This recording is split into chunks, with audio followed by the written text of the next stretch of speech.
በየቦታው ልማት ሳይ ለውጥ ሳይ ውጤት ሳይ ፈጣሪ ይመስገን ስል ሰምታችሁ ታውቃላችሁ። ዛሬ ግን ያ ቋንቋ ነው ውስጥ የለም። ለሊት ጀምሮ በጣም ሲያስጨንቀኝ ያደረው ነገር ፈጣሪ ይመስገን አይደለም፣ ይቅር በለን ነው።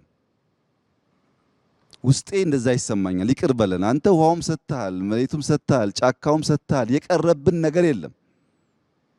ይሄን ሁሉ ይዘን እኛንን ተስማምተን ተደማምጠን ማልማት ያልቻል ነው እና እባክህን ይቅር በለን። ተቆጥተ ደግሞ እንደዚያ ሰነፍ አርሶ አደር ማሳችንን ዝናብ እንዳይወስደው ምህረት ይብዛልን ብቻ ነው ጥያቄ ዛሬ።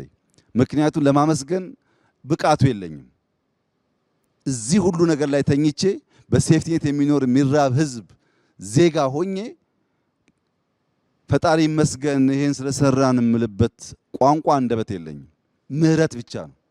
ኢትዮጵያዊ ፈቅዶ ወዶ በገዛ ፈቃዱ ልመናን ጋብዞ እርዳታን ጋብዞ ችግርን ጋብዞ እጅና እግር አጣጥፎ የሚለምን ህዝብ መሆኑ ይቅር በለን ብቻ ነው የሚያስብለው። ሌላ ምንም ቋንቋ የለኝም። የሱ ምሕረት ከተገኘ እኛ ከተጋን ግን ውጤት ይመጣል። እዚህ ያላችሁ ሲኒየር አመራሮች፣ እዚህም የሌላችሁ ሲኒየር አመራሮች ፐርሰንቴጁ ይለያያል። አንዳንዶቻችሁ 5፣ አንዳንዶቻችሁ 3፣ አንዳንዶቻችሁ 10 ሊሆን ይችላል። ግን ሼር አላችሁ። በአሁን ትውልድ ውስጥ ሼር አላችሁ። ያ እንድታዩ የመጣችሁት ጠቅላችሁ አትውሰዱት። ቢኮዝ ብዙ ሚስ የተደረገ ነገር ስለነበረ ጠቅላችሁም አትተውት። የእናንተ ዘር ስላለ አሁን ያለውም ይሄን ይመን፣ የትናንትናውም ይሄን ይመን፣ የነገውም ይሄን ይመን። ካለ ጥርጥር ኢትዮጵያ ትውልድ ተቀባብሎ የሚያጸናት ሀገር ትሆናለች። በትግራይ፣ በአማራ፣ በኦሮሚያ አንዳንድ አካባቢ የምናያቸው ጉዳዮችም መልክ እየያዙ ይሄዳሉ።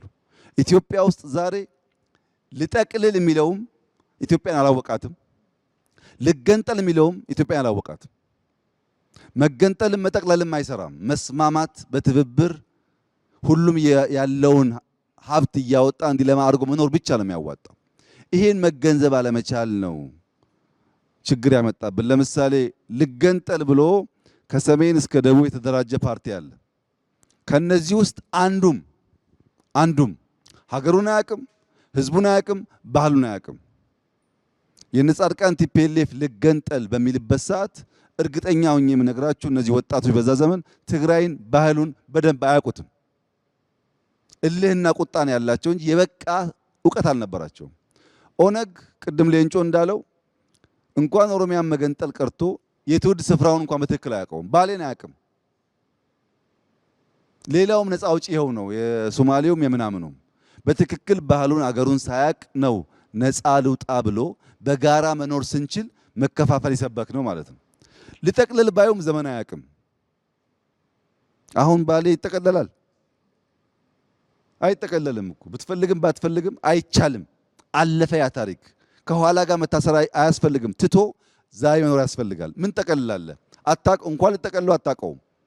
ይህን ሰፊ ምድር፣ ይህን ሰፊ ህዝብ፣ ይህን ሰፊ ባህል ሰብስበህ አንድ ማድረግ አትችልም። ያለው ምርጫ ተከባብሮ ተደማምጦ ተጋግዞ ተካፍሎ በጋራ መኖር እንደሆነ ማመን ነው። ያ ሲሆን ሰላማችን ልማታችን ይመጣል። የእናንተ ኮንሰርን ይገባኛል፣ የኔም ኮንሰርን ነው። እኔ ግን እንደዚያ ሰነፍ ገበሬ ቁጭ ብዬ እባክህን ዝናብ አዝንብ ከሚሉት ጎራ አይደለሁም። ዝናብ አዝንብ እያልኩ ቦይ እየቆፈርኩ የምጠብቀው በዚያ መንገድ ነው የኢትዮጵያ ችግር ተጠቅሎ ይጠፋል ብዬ የማምነው። ትንሽ 50 አካባቢ ደረሳችሁም እንድትቆዩ ጸሎቴ ነው። ያኔ ስንገናኝ በአፍሪካ አንደኛ ኢኮኖሚ የበለጸገች የማትቸገር የምትረዳ ኢትዮጵያን በጋራ እንደዚሁ ደግሞ እንወያያለን ብዬ ተስፋ አደርጋለሁ። እጅግ አድርጌ አመሰግናለሁ። በጣም ደስ ብሎኛል። ይሄ ባህል ይቀጥል፣ ይደግ፣ ይመንደግ ብቻ ነው ማለት የምንፈልገው። በሌላ ጊዜ ደግሞ ስንገናኝ እንደዚሁ እንወያያለን። ስለነበረን ቆይታ እጅግ አድርጌ አመሰግናለሁ።